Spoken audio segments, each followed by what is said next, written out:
Hello ছোট বন্ধুরা, আজ তোমাদের জন্য আছে কাক আর শিয়ালের গল্প। একদিন এক কাক একটি রুটির টুকরো মুখে নিয়ে উড়ে গিয়ে একটি গাছের ডালে বসল। রুটি দেখে শিয়ালের মুখে জল এলো। শিয়ালটি ছিল খুবই ধূর্ত। সে ভাবতে লাগল কিভাবে কাকের মুখ থেকে রুটি নেওয়া যায়। শিয়ালটি কাকের কাছে গিয়ে মিষ্টি গলায় বলল, ওহে কাক দাদা, তুমি তো দেখতে বেশ সুন্দর, তোমার গলার আওয়াজটাও নিশ্চয়ই অসাধারণ।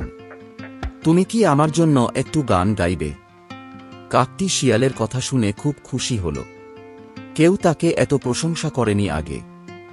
সে মনে মনে ভাবল, আজ আমাকে সবাই মধুর কণ্ঠী কাক বলবে। এই ভেবে সে গান গাওয়ার জন্য মুখ খুলল, কিন্তু গান গাওয়ার সঙ্গে সঙ্গে তার মুখ থেকে রুটির টুকরো নিচে পড়ে গেল। শিয়ালটি সাথে সাথে রুটিটা তুলে নিল এবং খেতে শুরু করল। কাকটি তখন বুঝতে পারল যে শিয়ালটি তাকে বোকা বানিয়েছে, কিন্তু তখন আর কিছু করার ছিল না।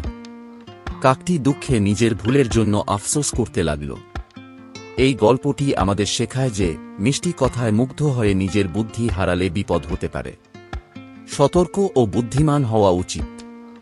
চ্যানেলটি অবশ্যই সাবস্ক্রাইব করুন, কারণ আপনি এই চ্যানেলেই পাবেন জঙ্গল বুকের গল্প, 3টি হাতির গল্প, ছোট্ট কৃষ্ণের গল্প, মা হাঁস এবং তার বাচ্চাদের গল্প, এছাড়াও আরও আকর্ষণীয় গল্প যার লিঙ্ক ডেসক্রিপশন থেকে পাওয়া যাবে।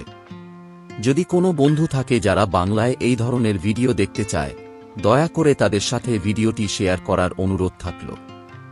ভিডিওটি দেখার জন্য আপনাকে অনেক ধন্যবাদ।